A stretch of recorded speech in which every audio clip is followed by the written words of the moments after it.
नमस्ते और आप सभी का हमारे आज के कार्यक्रम में स्वागत है। हम्म, आज हम बात करेंगे प्राण शक्ति के बारे में। और हमारे जो आज का कार्यक्रम है उसका नाम है प्रकृति माँ प्राण शक्ति प्रदान करें। अब हम आप लोग सोच रहे होंगे कि ये प्राण शक्ति हम प्रकृति माँ से क्यों मांग रहे हैं। जैसा कि रचना ने बताया, शरण हमारी संस्था है, ये एक सोशल एंटरप्राइज है और इसका फुल फॉर्म है century for health and reconnection to animals and nature. हम प्रकृति के साथ, जैसे पहले के जमाने में हम एक जीवन शैली अपनाते थे जिसमें हम बीमारियां हमें नहीं होती थी, हम लंबी आयु जी पाते थे, उसके साथ हम रिकनेक्ट करने की कोशिश करते हैं और कई तरीके के तमाम प्रोग्राम्स के जरिए आपके साथ हमारे पास जो जानकारी है उसे साझा करते हैं। हम्म, आज के हमारे जो आपके साथ वार्ता है उसका नाम है प्रकृति माँ प्राण शक्ति प्रदान करें। सी हमारे अंदर जो जीवन है, लूजली हम उसको उसी को प्राण कहते हैं, जो हम जिंदा है। हम्म, अब हमारे शरीर के अंदर प्राणों का प्रवेश कब होता है?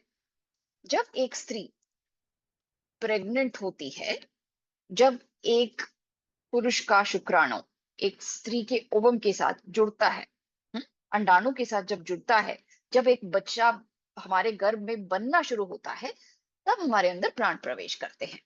अगर हम इसको हमारी संस्कृति के हिसाब से हम देखें, तो हम कहते हैं कि जब आत्मा का प्रकाश पांचों तत्वों पर पड़ता है, हमारे शरीर में पांच तत्व हैं, जब आत्मा का प्रकाश उस पर पड़ता है, तब प्राणों का निर्माण होता है। अब ये देखिए कि देखिए हम कई चीजों को मानने से आज के जमाने में मना करते हैं। हम कहते हैं कि ऐसा कैसे हो सकता है, विज्ञान इस चीज को नहीं मानता है, इत्यादि। हम्म, लेकिन हम अगर आज के दिन में साइंस जो कह रहा है उसको देखें, तो हमारे उस जमाने में जो ऋषियों ने कहा था वो बात सत्य साबित होती है। हमारे भारत में, हमारे देश में बहुत पहले से कहा जा रहा है कि प्राण आपके शरीर में जब आप गर्भवती होती हैं तब शामिल हो जाते हैं। ये एक छोटा सा वीडियो है, ये वीडियो इंग्लिश में है, लेकिन आप देखें कि इस वीडियो में ये जो साइंटिस्ट हैं ये क्या कह रहे हैं। आइए सुनते हैं इसको। Life happens when life happens. So this is the documented moment of conception. And the sperm enters the egg and there's this poof of light that comes off of it. Scientists are studying this and they're looking at it and they're like, okay, well, it looks like it's a release of zinc, a burst of zinc that comes off the egg and it creates this appearance. But any way you slice it, they can't explain away that light happens when life happens. Is that amazing? Light happens when life happens. So this is the documented. आप सभी लोगों को सुनाई दिया ये?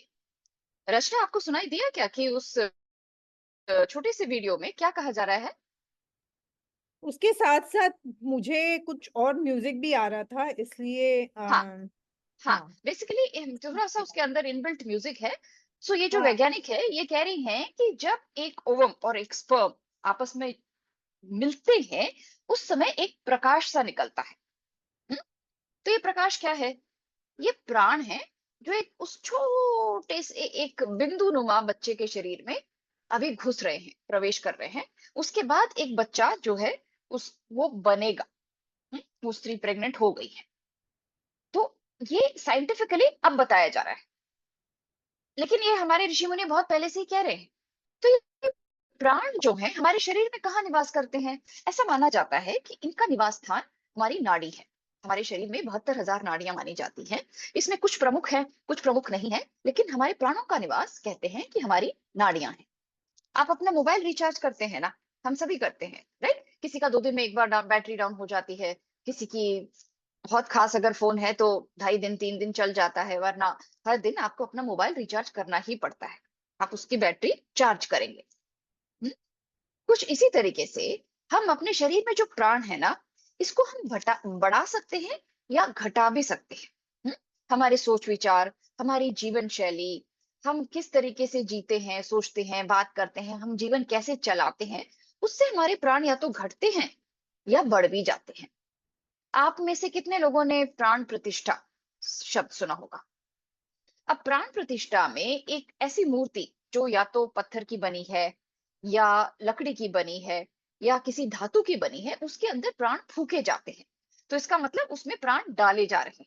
तो इसका मतलब यही है कि प्राण डाले जा सकते हैं पत्थर में, लकड़ी में या धातु में भी, तो हमारे शरीर में क्यों नहीं डाले जा सकते? जरूर डाले जा सकते होंगे, है कि नहीं? हम्म, प्राण जो हैं ये हमें प्रकृति के 5 तत्वों से मिलते हैं।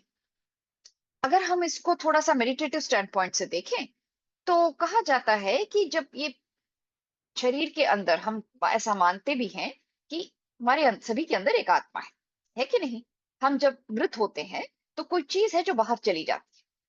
ये जो प्रकृति के जो 5 तत्व हैं उन्हीं से प्राण बनते हैं।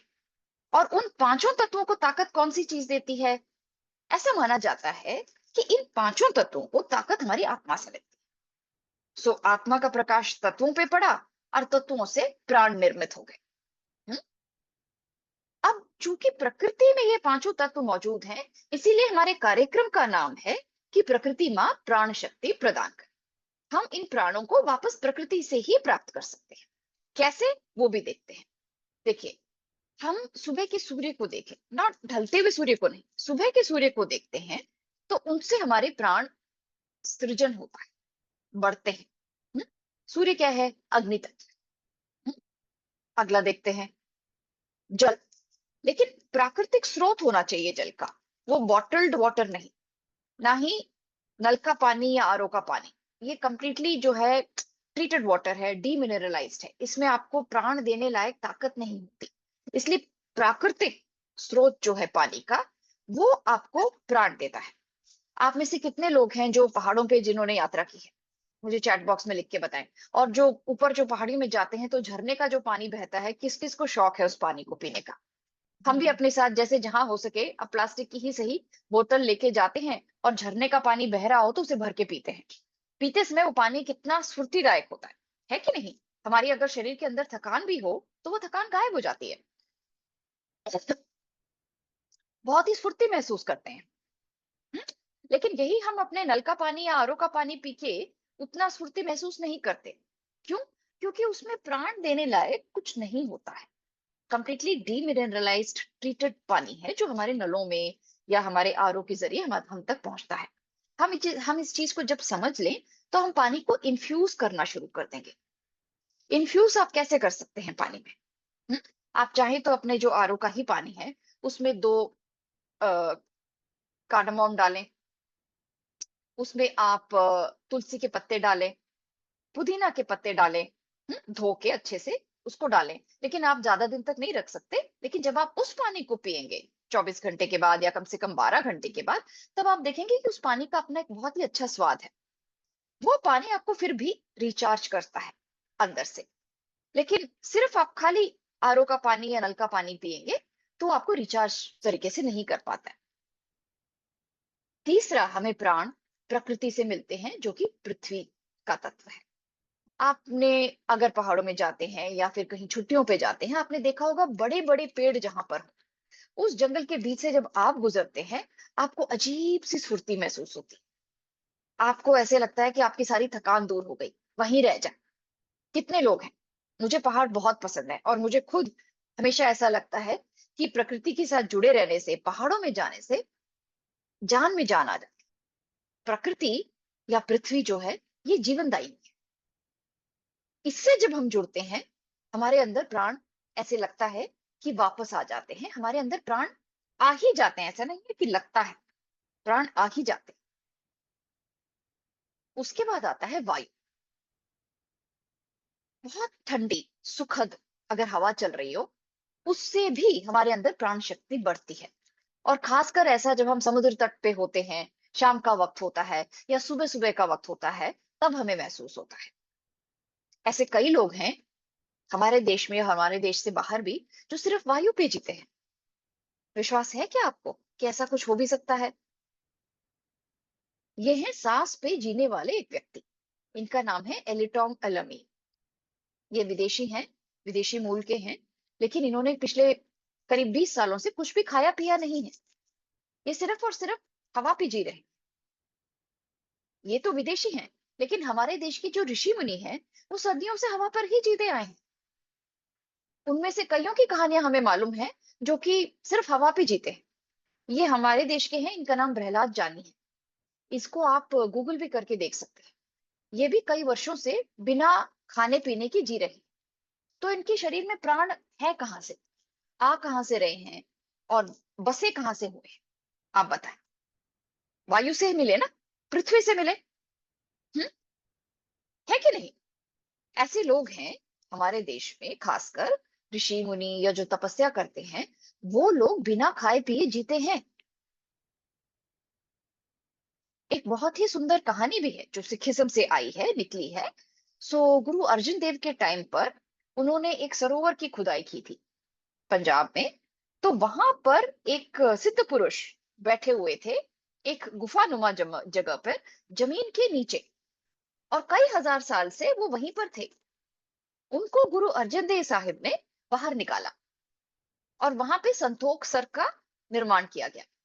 ये भी एक ऐसे व्यक्ति हैं जो बिना खान पान के करोड़ों, हजारों साल से, करोड़ों तो नहीं, हम आसानी से कह सकते हैं कई हजार साल से जमीन के नीचे रह रहे थे, और उनके ऊपर काफी मिट्टी, पेड़ वगैरह भी उगाए थे।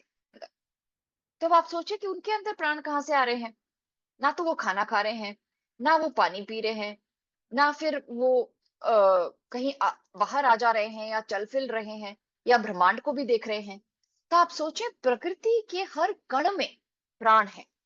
और अगर आप जैसे तपस्वी हैं, आप किसी गुफा के अंदर भी रहते हैं और आपको सिद्धि प्राप्त है, उस तरह से आप समाधि में बैठ सकते हैं, तो आप कई हजार साल बैठे रहेंगे, आप मरेंगे नहीं। विश्वास होता है इस बात पे? ब्रह्मांड से भी आपको प्राण मिलते हैं। आप रात के वक्त ऐसी जगह पे अगर हो जहां पे आसमान बिल्कुल साफ है, और आसमान पे करोड़ों तारे छितरे पड़े हुए हैं, आप देखिए उस आसमान को, आप महसूस करेंगे कि आपकी प्राण शक्ति बढ़ गई है। मैंने इस चीज को खुद ही एक्सपीरियंस भी किया है। आप समुद्र तट पे खड़े हो रात के वक्त, आपके सामने खुला आसमान है, करोड़ों तारे आपके सामने हैं, आप सोच के देखें, एक मिनट इमेजिन करें, आपको कैसा लगेगा? ब्रह्मांड यानी आकाश, यहां से भी आपको प्राण मिलते हैं। प्रकृति के जो पांचों तत्व हमारे शरीर के अंदर हैं, वही ब्रह्मांड में समाये हुए हैं, और इन पांचों तत्वों से आपको प्राण मिलते हैं अगर आप इनसे जुड़ने की कोशिश करें तो। प्रकृति अगर कहें, पृथ्वी हम कहें, तो हमें खाने से भी प्राण मिलते हैं। लेकिन खाना ऐसा होना चाहिए जो जीवित हो, यानी कि आप फल खाएं, सलाद सब्जी खाएं, अंकुरित चीजें खाएं, यानी स्प्राउट्स खाएं, हरे पत्ते आप खाएं, माइक्रोग्रीन्स, जो आपकी बाईं तरफ जो इमेज है, इसको हम माइक्रोग्रीन्स कहते हैं, जो कि अभी अभी उगा है, स्प्राउट हुआ है, इसमें बहुत जान होती है। अब आप सोचें कि क्या आप किसी मृत चीज को खाकर प्राण पा सकते हैं? जीने के लिए आपको कोई ऐसी ही चीज खानी पड़ेगी जो जिंदा हो, है कि नहीं? हम कई बार इन चीजों पे इतना ख्याल अपना नहीं डालते, इतना सोच में नहीं लाते। लेकिन लाके देखें कि आप घास, घास खाएंगे तो शायद जिएंगे, क्योंकि घास सारी चीज है, जीवित है। लेकिन मिट्टी खा के, पत्थर खा के तो नहीं जी सकते ना। अगर आप रोटी को जमीन में गाड़ते हैं तो दूसरी रोटी नहीं उगाएगी, लेकिन आप अंकुरित चीजों को गाड़ेंगे, वो जिंदा है, उनसे दोबारा पेड़ उगाएगा। या आप ये फल खाते हैं या सब्जियां खाते हैं, इनसे आपको प्राण मिलेंगे। इनके अंदर बीज है, इनके अंदर जान है। इनमें से कई को आप गाड़ेंगे तो कुछ उग भी आएगा। अगर हम सलाद खाते हैं तो हम बहुत फुर्तीला महसूस करते हैं, हमारे शरीर के अंदर स्फूर्ति आ जाती है। अगर विश्वास नहीं तो एक सप्ताह आप अपने मील में अपने लिए एक बाउल सलाद खा के देखें, आपके अंदर जान आ जाएगी। पवित्र स्थलों से जब हम जाते हैं उनके पास, तब भी हमारे अंदर एक प्राणों का सृजन होता है। चाहे वो चर्च हो, या फिर किसी बुद्धिस्ट मोनेस्ट्री में जाएं, या सिख टेम्पल में जाएं, या हिंदू या जैन मंदिर में जाएं, या फिर आप किसी गुरुद्वारे में या इस्लाम धर्म से संबंधित भी किसी जगह पे आप जाते हैं।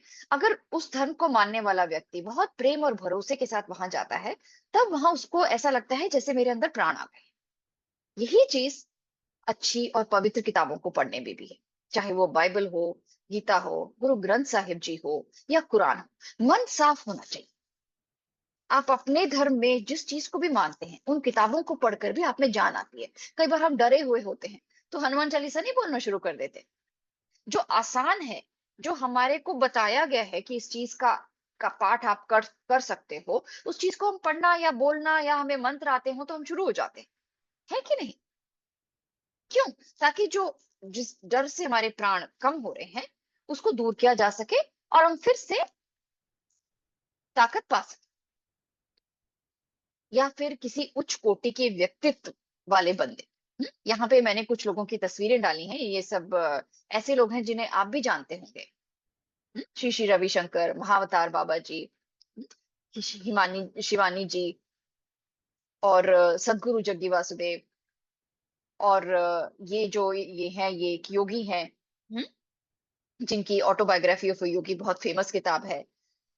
अब इनको मैं जानती हूँ तो मैंने इनकी तस्वीरें डाली हैं। आप भी ऐसे लोगों को जानते होंगे जिनके साथ आपका एक संपर्क रहा हो, या जिनकी आपने किताबें सुनी हो, या जिनकी बातें सुनी हो। सुन के कैसा लगता है? बहुत सकारात्मक लगता है कि नहीं? ऐसे लगता है हाँ, ये मानने वाली चीज है, इसको हम अपने जीवन में ढालने की या लाने की कोशिश करेंगे, है ना? अब जानते हैं कि प्राण कितने प्रकार के होते हैं। क्या आपको लगता है कि प्राणों के कई प्रकार भी हो सकते हैं? हम्म, मैं कहूंगी कि होते हैं। हम्म, सबसे पहला तो प्राण ही एक टाइप है। हम्म, दूसरा है अपान, तीसरा है उदान, चौथा है समान, और पांचवा है व्यान। ये 5 तरीके के मैक्रो प्राण है। उसके बाद सूक्ष्म भी आता है, माइक्रो भी आता है, लेकिन हमने आज के सेशन में सिर्फ मैक्रो ही लिया है। ये 5 प्रकार के प्राण हैं जो हमारे शरीर के अंदर रहते हैं। प्राण वायु जिसको हम कहते हैं, इसके टाइप्स भी हैं। ये उसी तरीके से है जैसे मान लीजिए आप लकड़ी लेते हैं, उस लकड़ी से आप चाहे तो स्टूल बना लें, चाहे बेड बना लें, चाहे टेबल बना लें, आप कुछ भी बना सकते हैं। उसी तरह से प्राण जो है, इसके भी कई टाइप्स हैं, कई प्रकार के हैं। अब सिंपल अगर हम प्राण को लें, तो ये प्राण क्या है? हमारे मुंह से लेकर हमारे डायफ्राम तक ये काम करता है। उसके बाद आता है उसका ऑपोजिट आता है अपान। अपान वायु कहाँ काम करती है? आपके नाभि से लेकर शरीर के नीचे के हिस्से में आपकी अपान वायु काम करती है, अपान प्राण या अपान वायु काम करती है। शरीर के ऊपर के हिस्से में, छाती से ऊपर, उदान वायु काम करती है।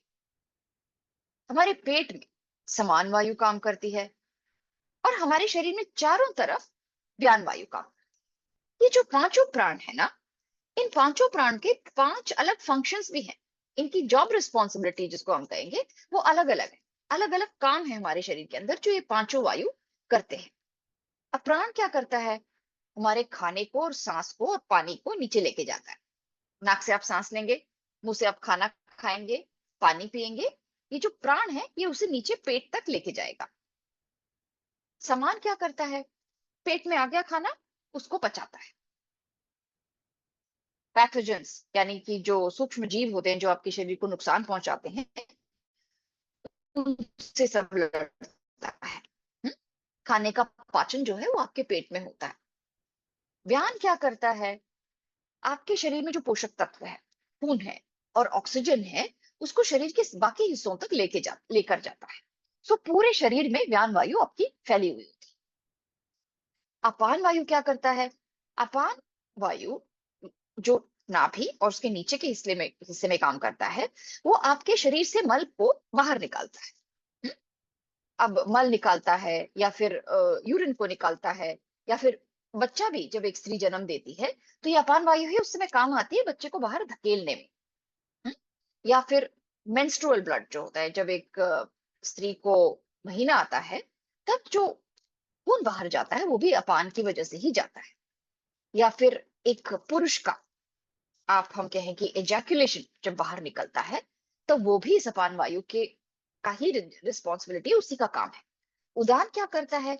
उदान शरीर के छाती से ऊपर के हिस्से में काम करता है। ये हमारी बुद्धि का जो काम है, जैसे दिमाग का चलना, उस पे अपना असर करता है। हमारी आवाज, हमारी याददाश्त और हमारी काबिलियत, यानी दिमाग से संबंधित जो भी काम होते हैं, उसमें उदान वायु का एक बहुत बड़ा योगदान होता है। जब ये पांचों वायु हमारे शरीर में समान रूप से ठीक तरीके से नहीं करते, तो हमारे शरीर में बीमारियां आने लगती, या आप हम कह सकते हैं कि वो हमारे प्राण घट रहे हैं। तो इसका सृजन कैसे? हम इन प्राणों को बढ़ाएं कैसे? नंगे पैर धरती पर चले, जहां तक हो सकता है। हम्म? आप अपने घर में अगर ऊपर के फ्लोर्स में रहते हैं, तब आप नंगे पैर चलें, उसका असर नहीं होगा। आपको पृथ्वी पर, जहां पे असफॉल्ट नहीं हो, सड़क पे सीमेंटेड रोड ना हो, मिट्टी, रेत, पानी, और पत्थर जैसे पड़े हो, जैसे समुद्र नदी में पत्थर होते हैं, आप उनके ऊपर पैर रख के चल सकते हैं। आप चल के देखें, आपके शरीर में फौरन प्राण ऐसे लगता है जैसे वापस आ गए। धरती जो है वो एक माँ है, उसके पास देने के लिए बहुत कुछ है, बशर्ते कि हम लेना चाहें।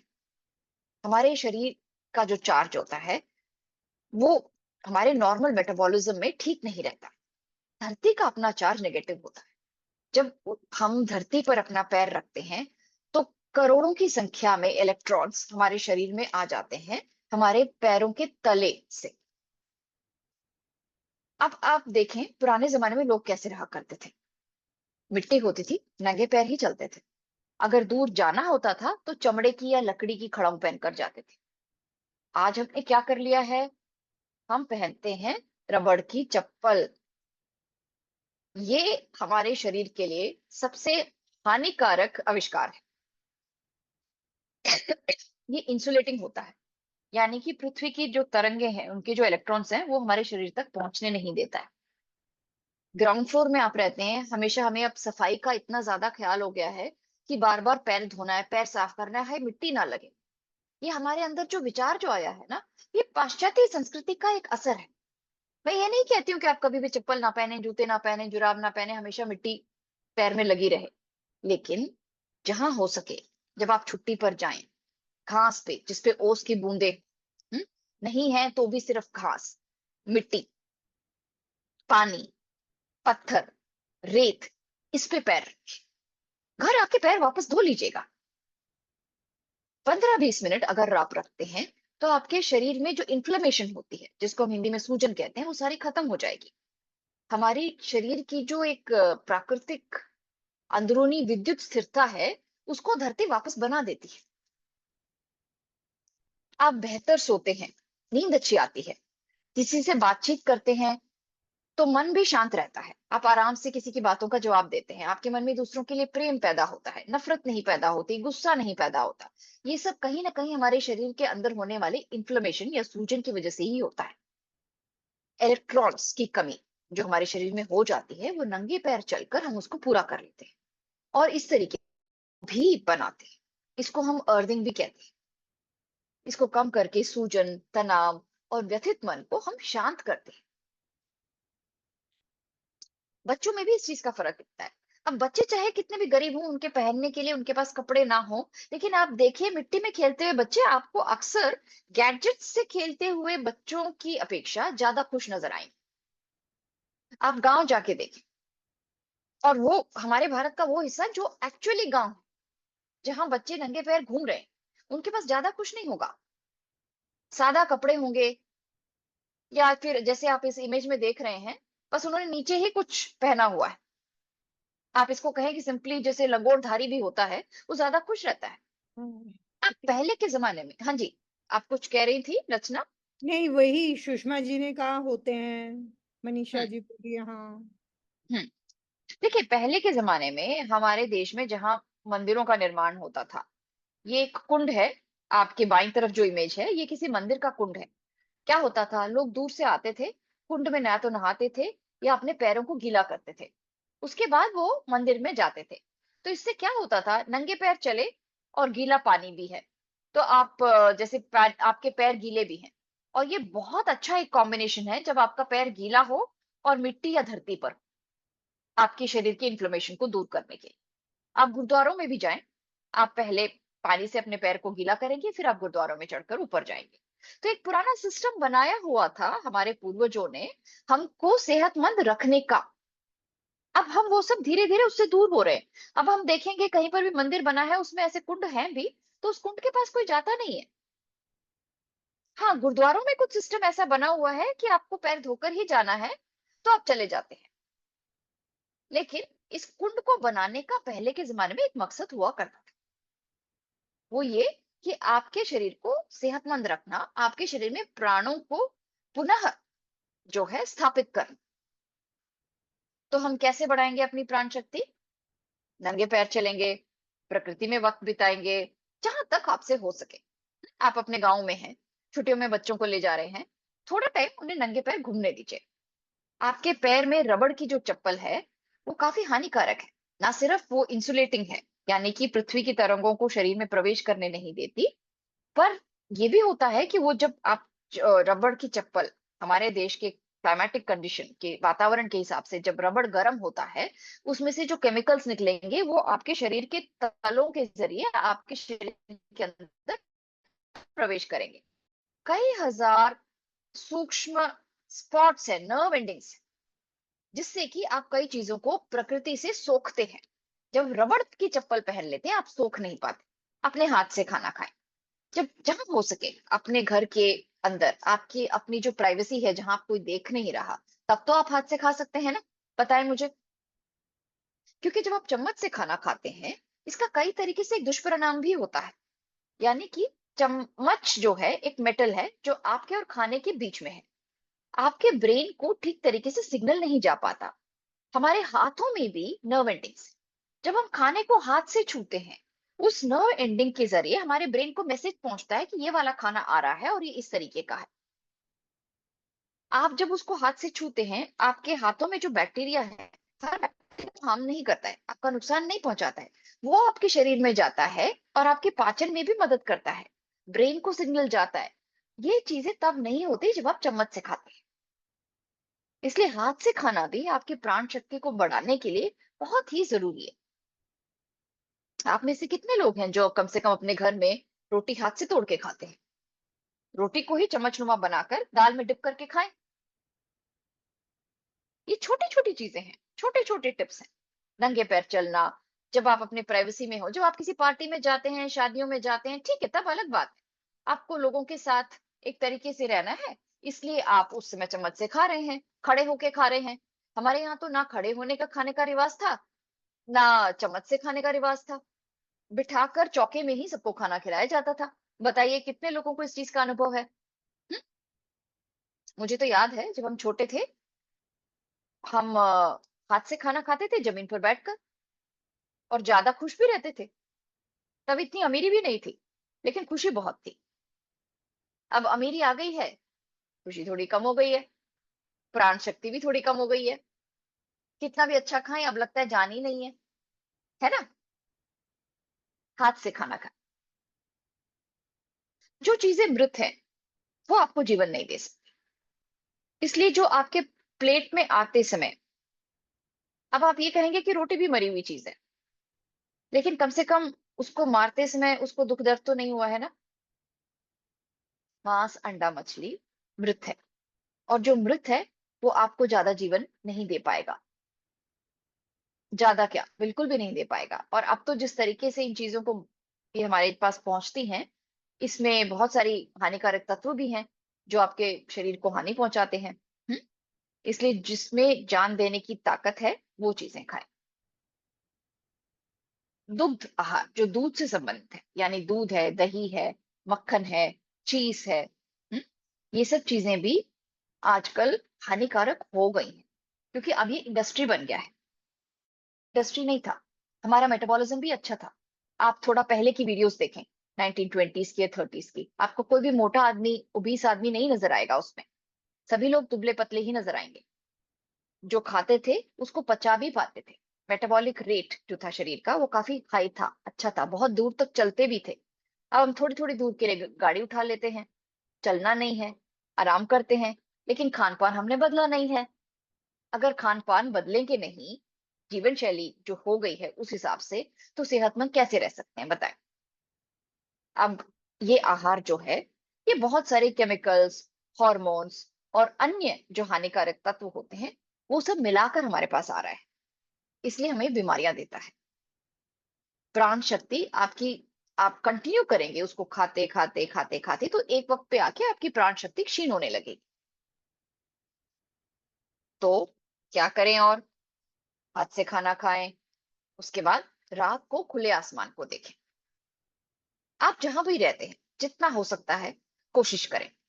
अगर आप कहीं छुट्टियों पे बच्चों को लेकर जाते हैं, परिवार के साथ जाते हैं, तो ये कोशिश ज्यादा होनी चाहिए, याद होना चाहिए। इसको याद रखने के लिए अपनी एक जो अवेयरनेस है उसको हम बड़ा करके जीते हैं, ताकि याद रहे कि हाँ अब मैं छुट्टी पर हूं तो अब मैं ये चीजें कर सकता हूँ। अनुलोम विलोम जरूर करें, मेडिटेट करें, उससे भी आपकी प्राण शक्ति बढ़ेगी।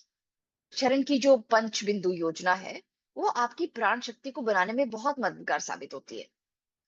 दालों में से छिलके निकले हुए हों तो उस छिलके के नीचे जो पोषक तत्व हैं वो आपके शरीर को नहीं मिलेंगे। इसलिए हम आपसे गुजारिश करते हैं कि आपका पूर्ण आहार होना चाहिए, यानी कि दाल हो या सब्जियां हो उसमें छिलके ना उतारे हुए। आप पाइनएप्पल खाएंगे छिलका उतारना पड़ेगा, केला खाएंगे उतारेंगे, लेकिन आप एप्पल खाते हैं, चीकू खाते हैं, तो आपको छिलका उतारने की जरूरत नहीं है, आप वैसे ही खा सकते हैं। आप मूली या गाजर बना रहे हैं तो सिर्फ धोकर काट कर बनाइए, ये पूर्ण है। अगर उसको आप उसका लेयर छील देते हैं, उस फ्रंट लेयर के नीचे, स्किन के नीचे जो भी तत्व है उनसे आप वंचित रह जाते हैं। इसलिए इसको हम कहते हैं पूर्ण आहार, यानी कि आहार अपने नेचुरल फॉर्म में हो, आप तक जब पहुंचे। दूसरा, वो पशु जगत से नहीं वनस्पति जगत से प्राप्त हुआ हो। दालें पूरी हों, आप मूंग दाल खाते हैं तो मूंग आप पूरी नहीं लेते तो भी आप मूंग छिलका ले सकते हैं। उड़द आप बना रहे हो तो उड़द आप छिलका ले सकते हैं। अब हम इडली भी क्या करते हैं, उड़द की दाल जो भिगो के बनाते हैं, उड़द छिलके से बनाते हैं। उससे इडली का कलर हल्का सा चेंज जरूर हो जाता है, लेकिन शरीर के लिए ज्यादा पौष्टिक है। हम माएं कितनी कोशिश करते हैं कि हमारी बच्चा हेल्दी खाना खाए, पूरी कोशिश रहती है कि नहीं हमारी? मुझे चैट में लिखकर बताएं। तो हम इन छोटे छोटे टिप्स से बहुत ही पौष्टिक खाना अपने बच्चों तक पहुंचा सकते हैं।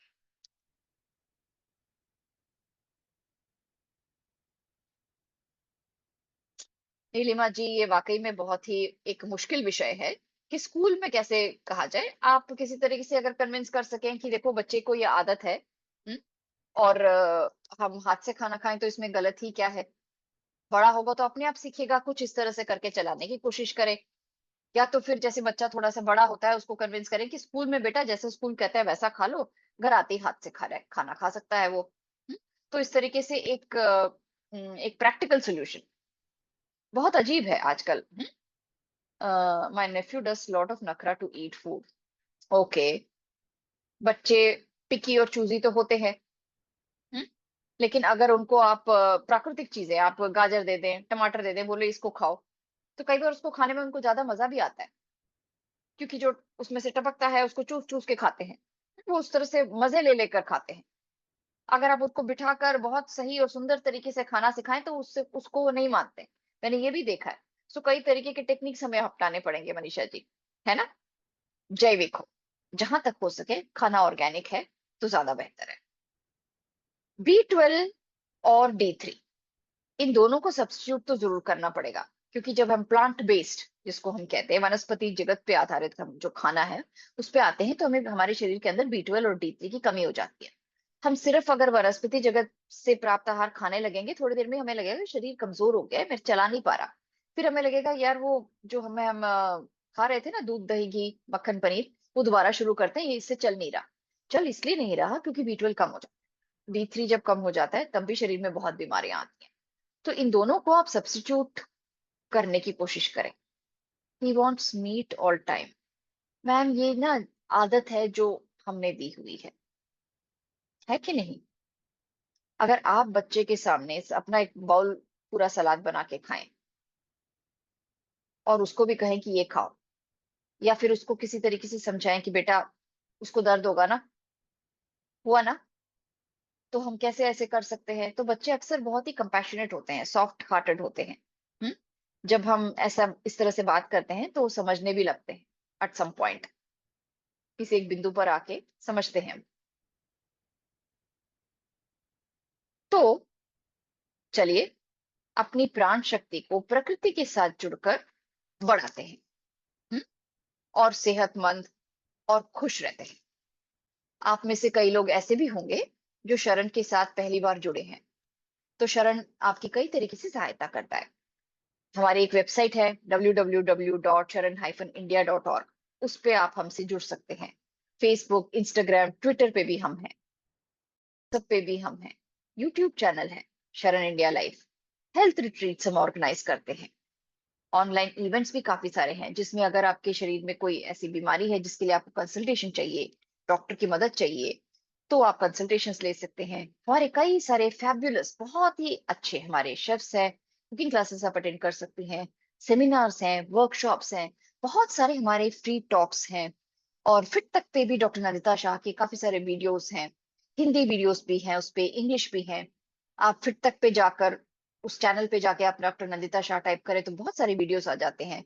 शरण की जो यूट्यूब चैनल है उस पे भी बहुत सारी वीडियोस हैं।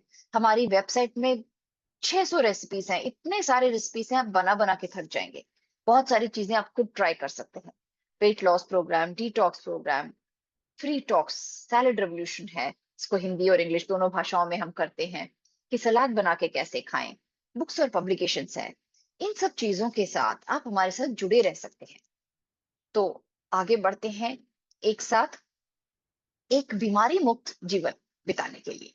नमस्ते आप सभी को। शुभरात्रि। फिर कभी किसी और कार्यक्रम में मिलते हैं। हम्म? अच्छा।